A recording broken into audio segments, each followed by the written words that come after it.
Well, hey there, everyone. This is Dave Dubeau with another episode of the Property Profits Real Estate Podcast. Today, it is my pleasure to be chatting with Scott Ulmer, who is calling in all the way from beautiful, sunny Florida. And at the time of this recording, I think you guys just finished getting bashed up by a hurricane, if I'm not mistaken. So glad to see the lights are on and you're in one piece, my friend. Thank you. Glad to be in one piece. So Scott's been investing in real estate for quite a few years, I believe 23 years. He's worked directly with one of my old mentors, Ron Legrand.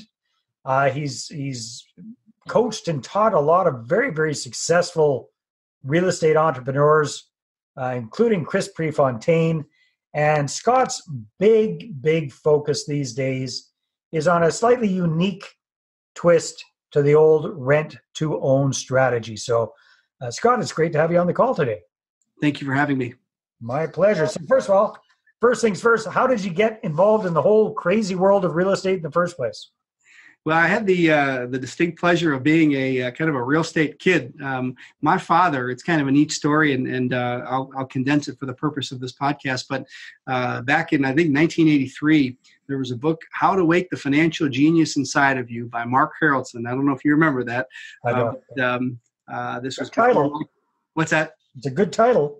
It's a great title. And as the story goes, you could send in a check for $10. They would not cash it. Of course, this was a newspaper article for those that remember what those look like. But they would send you the check back after 30 days if you sent the book back and didn't like it. So at the time, my father was coaching football and teaching phys ed. My mother was a science teacher. Both came from humble beginnings, very humble beginnings, and they want a better life for their kids. I have a younger brother. So my dad read a book on wholesaling, sent it back because he didn't have $10 in a checking account, and that is a true story. He did ultimately send $10 after he did his first wholesale deal. But he started just from that, literally from reading a book, kind of became a lightning rod. And I had the privilege of really coming up, watching him cleaning out houses when I was 10 years old and kind of doing the different facets of renovation. And then ultimately through high school, started doing some deals all throughout college. Then actually, I wanted to drop out of college, and I liked making money, and very thankful my parents wouldn't let me. So they forced me to graduate, but right out of school, I was able to kind of jump in full time. So I come from a real estate family and have done it and known it pretty much my whole life. All right. Well, that is a great story. And Scott, nowadays you're focused primarily on rent to own. For those folks that aren't super familiar with it, can you give us a big 30,000 foot perspective of what is rent-to-own real estate investing?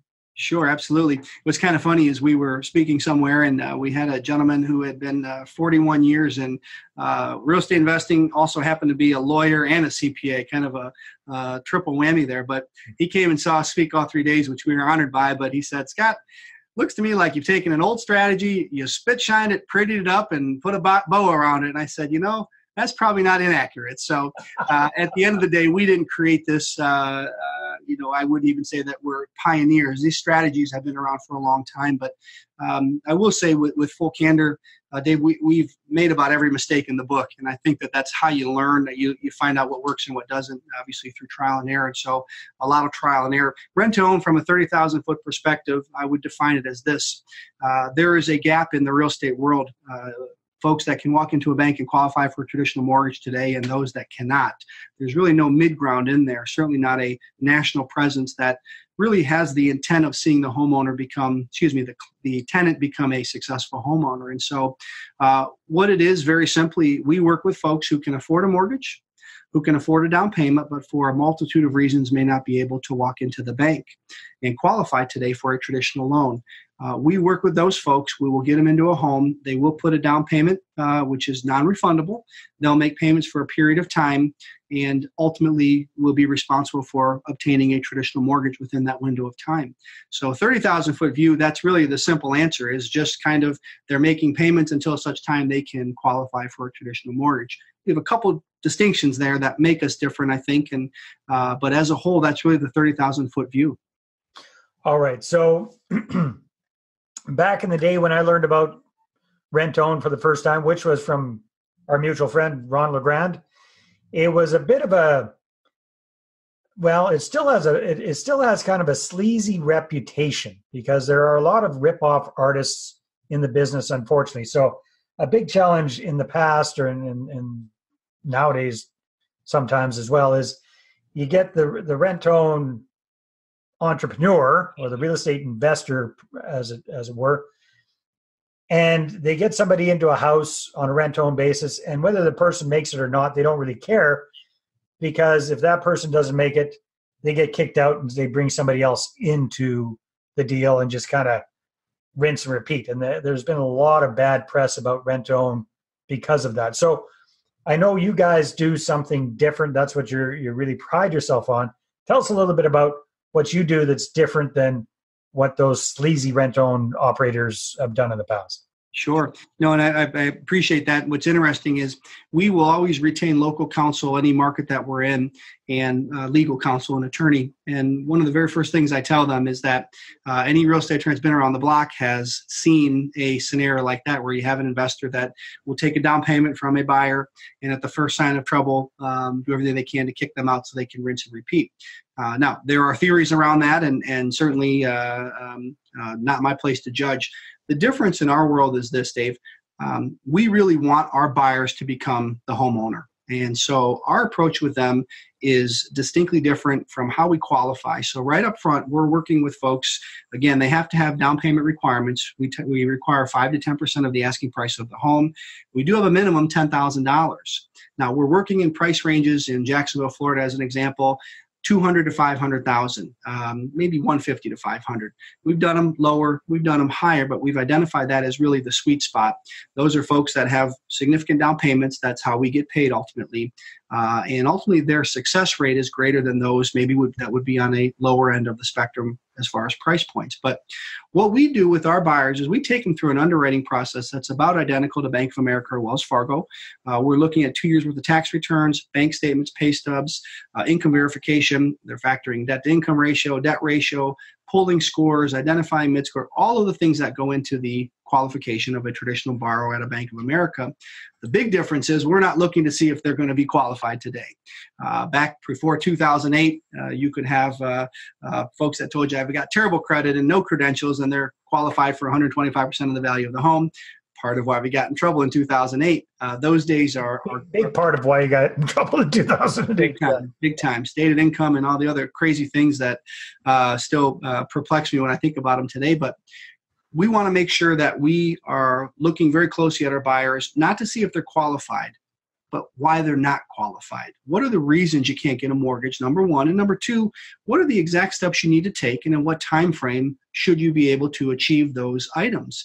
So from this call, which we pay a few $100s for, and I happen to think that's expensive because it's a 1-hour phone call that takes place. We have a specific company we work with, but they put a roadmap together, a blueprint. And so now we know why you can't get a mortgage. We know exactly what it's going to take for you to do so and the window of time. We actually will wrap our agreement around that time frame, and we will require our buyers to work with a third party who will actually work with a mortgage lender to write the loan. So not only do we have a what we call a vetting phone call, underwriting take place. That's usually a 1-hour call with this third-party company. Once we have the report, Dave, we then will have an interview with them anywhere from 30 to 60 minutes. Big believer in education, making sure that your expectations are clear. When people understand what's expected of them, they have the roadmap in front of them, and they know that the end game is to become a successful homeowner, and they have skin in the game, which is big important for us. There's nothing that mitigates risk better than skin in the game. Most of our deals succeed because of that. And so, again, with our intent being wanting to create a homeowner, those are the steps that we take to get them there. And that time up front has made a real big difference in our success rate. Yeah, that makes sense. So, again, my familiarity with a lot of other rent-own operators, the kind of the shady side of the business is they don't. You can fog a mirror and you got to check get into the house, but you're definitely looking for people that can. They aren't going to qualify right now, but if they follow the plan, within 2 or 3 years, they will. Okay, so that's one side of the equation. You got the tenant buyer. The other side of the equation is the property. So how does that look? So let's say you get a tenant buyer that looks really good. Do you have a whole bunch of properties already lined up, ready to go, or do you go shopping for a property with them? How do how do you find them the house of their dreams? Yeah, absolutely. Well, I think to your point earlier, kind of about the slime factor, sleazy operator there, we try to target homes that we consider executive level. It's a moniker that we've kind of put on that, and certainly that could mean several things depending on where you live and different price ranges. But we're trying to deal in areas that are going to attract a decent clientele, and again, those that ultimately can qualify at some point in the near term. So as far as the sellers are concerned, what's great about the internet, and it sounds silly talking about that today in our date, but is that most of the leads we generate come for free online. Now we have campaigns that we do off market to attract different types of sellers, but we're targeting essentially what I would consider a retail-based type of seller. They're not necessarily distressed. Oh, don't get me wrong, we like them when they're distressed and motivated, but we're finding our leads online, and we have a very distinct script. It's very transparent, very soft. We have a very soft approach. We're not hardline folks, but this is for some folks and it's not for others, and we kind of put it on the table. So how we're finding the seller ultimately is through those online means. We have parallel tracks, as most real estate investors do. We're constantly churning up leads for sellers and constantly churning up leads for buyers. Certainly in a perfect scenario, and it's happened more times than I'll remember, where we have a house and we put it in our buyer's list and a buyer loves it, and we go from there, put them together, and they live happily ever after, or so we hope. But what we find, Dave, in most cases is that the individual house and the individual marketing for that house is usually what attracts that buyer. So somebody in the neighborhood, they've been, renting, they want to live there. We stick a sign in the yard, have some bandit signs, arrow signs, and all of a sudden we've piqued their interest. And so many cases that is going to be our buyer. So I think the other thing is, and we do talk about this internally here, we have a house under contract in say an area called Middleburg, which is a kind of a place in Jacksonville, a little west of town, a little more land, not on top of each other, very desirable for people to live out there. So we didn't know people wanted to live in Middleburg until we started doing deals in Middleburg. Okay. Once we found out the interest level, well, now we absolutely will reverse engineer our marketing and our leads to be targeting that area. So certainly a combination of that, it goes into it. But I think in our world, we say we never want to stop the buying machine. That's one thing my dad taught me a long time ago. So for those listening, you always have to have consistent leads. In fact, I'm wearing a tie today because we have a training. I don't normally wear a tie, but we have folks in town this week training him. I was sharing with them this morning. We had outsourced for a period of time most of our leads that we generated to a virtual assistant service. So they would have the criteria we're looking for, and they would furnish us leads. Did a pretty good job, and we still recommend them to people to this day. But our primary gal that was calling took a vacation from a Wednesday to a Wednesday. Don't ask why people do that. You're missing 2 whole weeks of work. I don't understand the logic there, but we literally lost 2 weeks of leads. You don't feel it today. You don't feel it next week. 30 days later, we hit a wall because our inventory dried up and our lead pipeline had really dried up as well. So always have to keep the buy machine going, no matter what that looks like. And you have to be touching, at least in our world, 15 to 20 different sellers every week if you want to maintain consistency and build a pipeline. Simultaneous, our marketing for buyers is nonstop as well. Once you have inventory and you have homes, you start marketing them. It's amazing the buyers that will come from just marketing from one home. And so at this point, we have those parallel tracks. But again, once we identify areas, we then will certainly try to market harder in there for other inventory and opportunities. Makes a lot of sense. So without giving away all your secrets, Scott, are you focusing on, is one of your tracks focusing on expired listings, or you just FSBOs, for sale by owners? Yeah. Listed properties? What do you Yeah, so expireds are one of my favorites. Number one, that is a great demographic. You think about a typical listing, most are 6 months, and by the time they get to 6 months, they've had at least one, sometimes two, sometimes more price reduction. So not only that, but when they're listed, the seller's basically telling you, I'm willing to take 10% less than what I'm asking. I've got 6% for commissions. More likely than not, the buyer's going to ask me to contribute to their closing costs, which rule of thumb is 3%, and I'm probably going to take an offer. So when I see them listed, obviously, we're kind of thinking that same thing. One of the things that Ron Legrand taught me is when you're dealing with expired listings, it's important to catch them at the right time. So the problem with expireds is people wait until they're expired, then they get a list, and then they mail them something, and it could be, we did a campaign at one point a couple of years ago, only to realize that we were mailing to expireds that have been expired for 90 to 120 days. Well, they probably made a different direction or a different move at that point, so that campaign really fell flat. ideally you can catch them about 30 days before they're going to expire. Now, as a realtor, you cannot touch those folks because there's a code and ethics, and that's somebody else's listing. But if you're not a licensed agent, and this is a little bit of a fine line here, I know some folks that actually contact those people, sellers that are in their listing agreement, and they're very clear, say, do not cancel. I'm not saying cancel. I just want you to know I'm out here if there's another option you want to explore. So they're very soft about it. Tortious interference, tort law, we want to be very careful not to interfere with other people's contracts, but expireds are a great demographic for us. I will tell you, one of my favorites is Craigslist for rent by owner. Most folks that have a $400,000 home or $300,000 home didn't buy it to rent it. They might be a default landlord or landlord by default. They have their reasons, don't want to sell at today's value, owe too much, like the cash flow, may not want to be a landlord. So we approach them with this hybrid option where you can still generate the cash flow and the payments, but you have an exit strategy at the end. Somebody's going to cash out at a full retail price, and you don't have to be a landlord anymore because they're responsible for upkeep and repairs. And so that's been a good one for us as well. Certainly Zillow and online sources, and Craigslist also. And then we have several other kind of secondary techniques. Flyers on door-to-door still work really well, which puts a smile on my face because that's from like 20, 30 years ago, even before my time. But we still do that to some degree, but we do obviously find most of our leads online. Very cool. Well, thanks very much for sharing some of that. Now, I know, Scott, with your business, which we'll talk about in a second here, Little Pink Houses of America, is that what it's called? Yep. Yeah. You're working with people across the States and Canada, actually.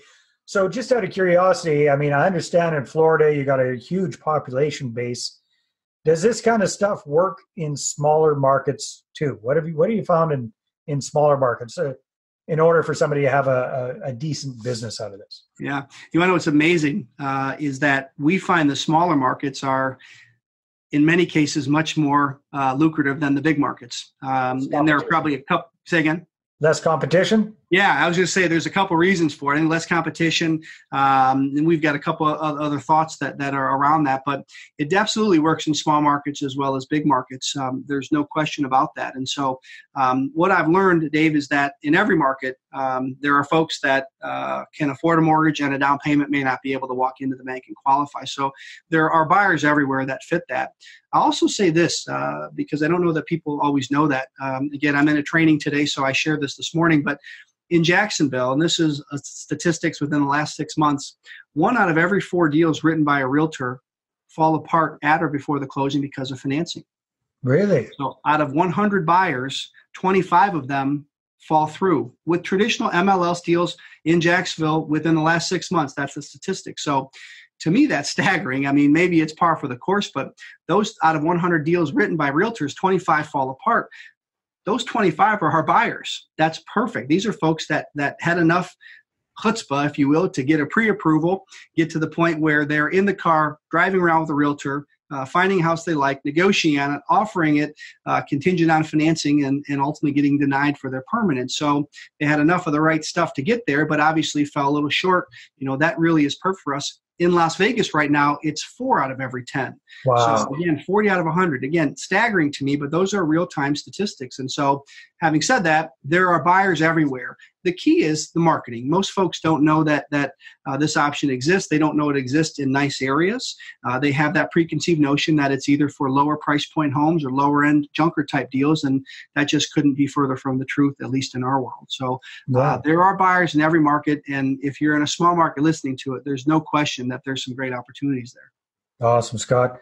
Well, unfortunately, my friend, our time is running low, so before we wrap up, if people want to find out more about you, Scott, and what you're up to and that sort of thing, what should they do? So we've got 2 websites. Our business website is littlepinkhouseesofamerica.com. And that's a mouthful, I know, littlepinkhouseesofamerica.com.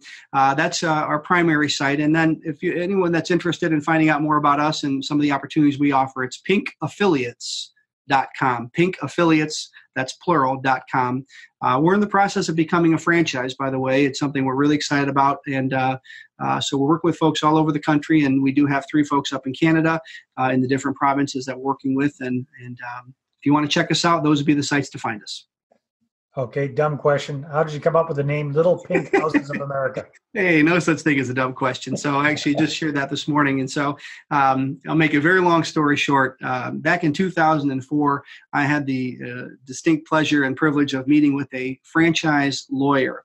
And I was going to say a lawyer joke, and I caught myself there. But franchise law, as I was told at the time and have come to realize today still, is a very specific niche of law that is not very prevalent, if you will. So there's not a lot of franchise lawyers running around. He had put this seed kind of in the back of my mind that our business model could be replicated in other markets around the country. So 15 years later, here we are kind of launching that. But Little Pink Houses of America, we actually decided our theme color was going to be pink. And don't ask me why. I had an assistant that said, hey, we're going to be pink. And I said, oh my goodness, pink. I mean, I'm a guy. How is that going to work? But the female is the decision maker when it comes to buying homes. And we wanted to make sure we targeted that. We've got bright, if I was in the training room here, we've got bright pink signs everywhere, even have pink lock boxes. I mean, we're obnoxious over here. I got to tell you, we're obnoxious. But we also knew that breast cancer was something that had affected us, the people that started this with me. We wanted to make sure that we were a company that gave back. And so we designated a breast cancer charity. The pink kind of coincided. And then the final kind of nail in the coffin, there's a John Cougar Mellencamp song from the 80s that talks about ain't that America for you and me, and it talks about owning your little slice of home ownership, your little pink house. And so our interpretation of that chorus was, it was really about what we were doing here, and that's about everybody owning their own little slice of America, their own little slice of Canada, their own little slice of a home. And so that became kind of our theme song, of course, but also kind of the company name. So Little Pink Houses of America. Makes sense. Kind of the backstory. Awesome. Scott, thank you very much for your time today. Thank you for sharing some very cool tips and ideas as well about, where to be finding these motivated sellers, and a bit about your process. Yeah, rent-own is something I've got a fair bit of experience with myself, so it's always interesting to chat about that as well. So thank you very much. Thank you for having me, Dave. All right, and everybody, take care. Tune in, and we'll see you on the next episode. Bye-bye. Well, thanks very much for checking out the Property Profits podcast. If you like what we're doing here, please head on over to iTunes, subscribe, rate us, and leave us a review. Be very, very much appreciated. And if you're looking to create a regular flow of inbound investor inquiries about your real estate deals, then I invite you to attend one of my upcoming live online demonstrations. And you can check that out at investorattractiondemo.com. Take care.